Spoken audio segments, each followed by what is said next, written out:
you came to watch part 4. That's because you nosy. You are nosy. You know why I know you nosy? Because you want to find out what happened to them damn cigarettes. Well, I'm going to tell you. I'm going to tell you how I sent them straight to hell.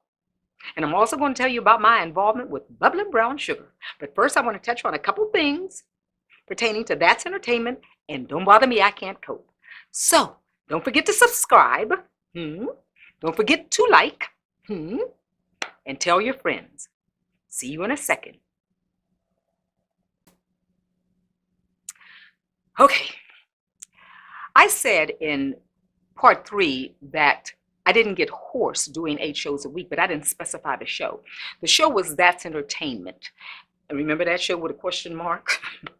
And I think the reason why I didn't get hoarse is because I really didn't have that much to do. I had a ballad that I sang at the end of Act 1, and then I had a duet with another cast member, and then there were a few ensemble pieces, and that was it. But then there was Don't Bother Me, I Can't Cope. Totally a different story.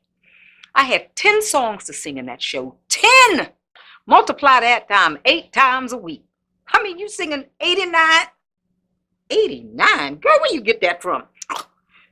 80 songs a week. 80 songs. So by the time that I would get to the 6th, the 7th, definitely the 8th show, I sounded so bad. Oh my God, it was so awful. All because of cigarettes. All right. So now it's time for me to leave. I'm going back to New York. So Vanette comes up to me, Vanette Carroll, the director, she comes up to me and she says, Vivian, when you get back to New York, I want you to start studying dance. So she said, and I want you to study dance, not as a singer wanting to learn to move well, but study it as a dancer with a dancer's mentality. So I said, great. So I started studying dance, and I'll tie that in a little bit later. All right. I get a call from Danny Holgate. Danny Holgate was a great musical director and arranger, had several shows on Broadway. He has since passed away. I will miss him so much. What a contribution to Broadway he made. Anyway, he calls me up to invite me to a party at his home. And so we talked about that, and I told him that I would come. And so I asked him, so what are you doing? And he said that he was doing this little show, nothing much, and he goes back to the party. So I said, well, I'm coming to the party. I said, I'm coming. I said, now tell me about this show. What's the name of it? He said, it's called Bubbling Brown Sugar. Bubbling Brown what? Bubbling Brown Sugar? What kind of dumb name is that, Lord? That is the silliest, stupidest name. He said, Vivian, that's the name of the show. Get over it. Okay, Bubbling Brown Sugar. All right. All right, so I said, tell me about the show. So he said it was going to be a bunch of old songs, and all of the composers were Black, like Eubie Blake, Billie Holiday, Duke Ellington, Fats Waller. And so I said, oh, that sounds like fun. Get me an audition. He said, Vivian, this is not a show for you. He said, it doesn't even pay much. I said, Danny, please get me an audition. So he got me an audition, and I go down to the little theater singing my big, big ballad. Honey, you're going to hear from me from Daisy Clover. That used to get me all the shows. And you performers out there watching me, always have a good, strong ballad and a good up-tempo. Something that's going to show your voice off at its best and your acting chops within that song. And if you're a dancer, show them how you can dance. Okay, that's a lesson. Finished. All right, so when I finish singing, you're going to hear from me. The producers and the director came up on the stage and they wanted to hire me. So I said, oh, this is great. I said, so what's the role? They said, there is no role. I said, what do you mean there's no role? Why do you want to hire me then? They said, because we like your singing. I said, well, thank you. So I see Fred Benjamin, the choreographer, standing over there. So I go over to him and I said, Fred, how many dancers? Are you going to be using dancers in the show? He said, oh, yeah, I'm going to use 3. I said, 3? That's a strange, odd number. So I said, don't you want a 4th dancer? He said, what, do you dance? I said, well, I've been studying for a year. He said, well, I'm going to have to give you some choreography. Let's see what you can do. So he gave me some choreography, and I guess he liked what I did because I became the fourth dancer. So now, let's think about this for a moment. I'm about to sign a contract. There is no role, and I'm the fourth dancer. This was going to be interesting. So I go ahead and sign the contract because I figured maybe I'll just create a role for myself. And that's basically just what happened. So Danny and I get together. That's my first rehearsal. And Danny had compiled this long list of songs. He said, now, Vivian, I want you to go down through this list and see if you like any of the songs. So I'm going down through the list, and I see St. Louis Woman. I said, you know, I like St. Louis Woman. So he said, good, let's put that down. And we go down a little bit further, and I see His Eyes on the Sparrow. Oh, I said, oh, I love His Eyes on the Sparrow. I used to sing that in church. His eye, His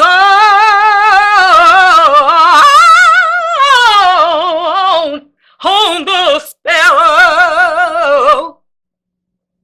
Child, I used to tap the church with that song. He said, no, you can't sing that. I said, what do you mean I can't sing? What do you mean I can't sing that? He said, Vivian, if you're going to do St. Louis Woman, you cannot do His Eyes on the Sparrow. Now make a choice. Oh, what to do? So I chose St. Louis Woman because, you know, I mean, I knew His Eyes on the Sparrow. I was singing it in church a lot. So I figured I would challenge myself. So that's why I picked St. Louis Woman. Okay. And then there was a quartet, 3 men and a woman, In My Solitude, a doo-wop number. That was really special. So that was another number of mine. And then Danny said, I think you should sing God Bless the Child. I said, I ain't singing no God Bless the Child. He said, and why not? I said, oh, I would have to sing it my way. He said, of course you would sing it your way. What other way would you sing it? And I would like to change the chords, you know, to suit the way I sing it. He said, Vivian, you can do the arrangement however you want. We'll do it together. Okay, so those are the 3 songs. Was it 3? Yeah, 3 songs. St. Louis Woman, God Bless the Child, and In My Solitude. All right, so now we start rehearsing St. Louis Woman.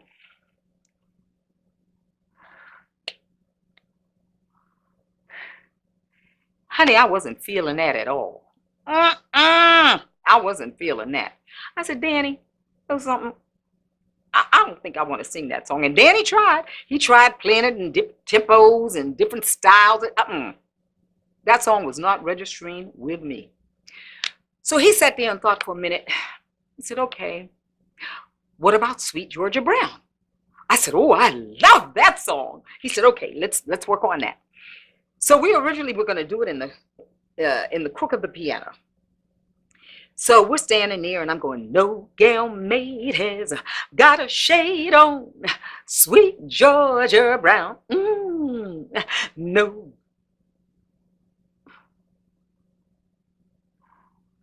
I said, you know what, Danny?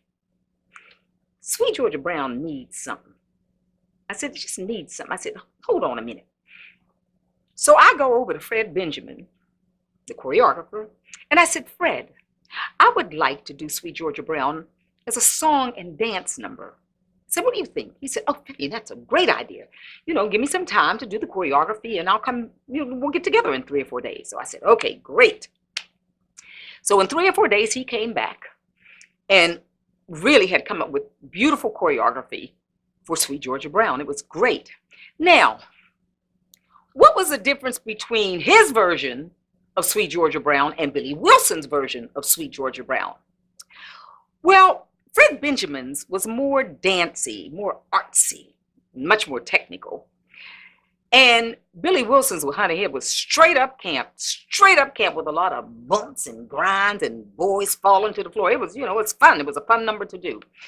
Now, which version did I think was better for the audience? Definitely Billy Wilson's, because I just thought the audience would identify with it more.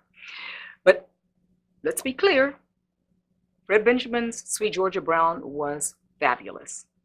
Fred was with us during the showcase. But when the show was picked up and we were heading for Broadway, they hired Billy Wilson. So that's what happened there. All right, now we're in rehearsals. My songs are set. Now we're in rehearsals. Everybody's got their songs, what they're going to be doing. And I'm smoking. Ethel Beatty. Let me tell you about that woman. First of all, that girl can sing. Lord have mercy, she can sing. A soprano, honey. She used to sing, she played the role of Ella in the show, and she sang I Got It Bad and That Ain't Good. Baby, she sang the hell out of that song. Anyway, what Ethel would do, Ethel Beatty, she would take my cigarettes and hide them. And she wouldn't give them back to me until rehearsal was over. I said, girl, have you lost your mind? Child. She didn't care how much I threatened her. She would not give me back my cigarettes. And this went on when we opened, like with the audience, because there were investors coming. She did the same thing. After the show was over, that's when she would give me back the cigarettes. Now, what was our schedule? We had 4 shows in the week. Thursday, Friday, and 2 on Saturday. Matinee and an evening show. And she would do this the whole time. Well, when we got to the last show, after the show was over, she came back with my cigarettes, and she also had a Bible. I said, girl, what you doing with that Bible? She said, I want you to put your hand on this Bible, and I want you to swear that if we get picked up and the producers find the money to take this show to Broadway, that you will stop smoking. And I mean stop smoking immediately. Now, honey, you know I don't play with God. I don't play with God, and I did put my hand on that Bible and swear. So, 2 months later, I get a call from Danny Holgate. Vivian, the producers found the money, honey. We are going to Broadway. Oh, yes. Uh-oh. What about that smoking? Well, I stopped smoking. Cold turkey. I stopped just like that. Now, I had tried many times before to stop smoking. I had. But to no avail. I mean, I would go 2 days, go back to smoking. 3, 4 days, go back to smoking. I even went as far as 3 weeks, maybe even a month. Always went back to smoking. So what was so different about this time? Well, I'm going to tell you. My career was at stake. Yes, I had been on Broadway with That's Entertainment, Don't Bother Me, I Can't Cope. But this was a new show, a fresh show. And I had a wonderful role that I had created, that I had put together because there was no role. And I had great songs to sing. Sing being the operative word. I mean, there was no way I was going to get through 8 shows a week, singing and dancing. I couldn't even get through 4 shows with the showcase. And by the way, you know how I was singing God Bless the Child? The 4th show at the end of the week? Them that's God shall get, them that's not shall lose. That ain't singing. I don't know what you call that. And it was all because of those cigarettes.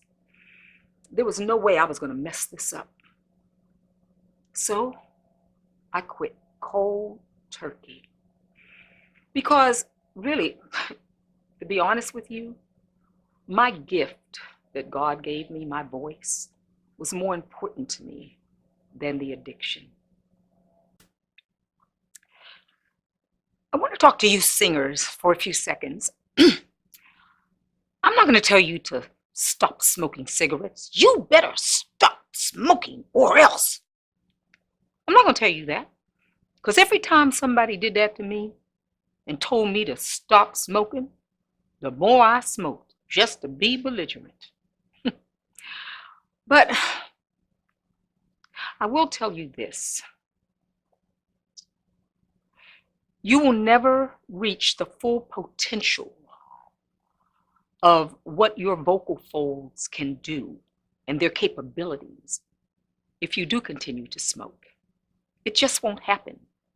I mean, it stopped me. There were just things I couldn't do, and I was hoarse all the time. It was so frustrating, and yet I didn't give it up. But like me, if you feel that your gift is more important to you than your addiction, then you'll stop. Trust me, you'll stop. It's not easy. I will give you that. But along came a great reason for me to stop, because my career was at stake. And when I tell you, I would not be able to sing today, years later, had I still continued to smoke. So I wish you the best in this. Okay, thank you everybody for watching, and keep watching for the next few videos, because I'm going to be concentrating really basically on bubbling brown sugar for at least the next 2 or 3 videos, because there's a lot to talk about there. We're going to talk about the rehearsal process, when we went out on the road, how I talked Billy into letting me go as the 4th dancer because I didn't want to do that anymore. Oh, he was upset. There's a story there. And then I have a special video on Lolita Holloway, disco queen of the 80s, and Nell Carter, star of Give Me a Break. I did Don't Bother Me, I Can't Cope with both of these ladies. They were absolutely wonderful, and some funny things too. And a little tidbit on Nell Carter that you probably do not know. So don't forget to subscribe, don't forget to like, and don't forget to share with your friends. And I'll see you the next time. And also, I forgot to say this, smoking ain't good really for anybody, because it's been proven. Okay, so how you like them apples? See you the next time.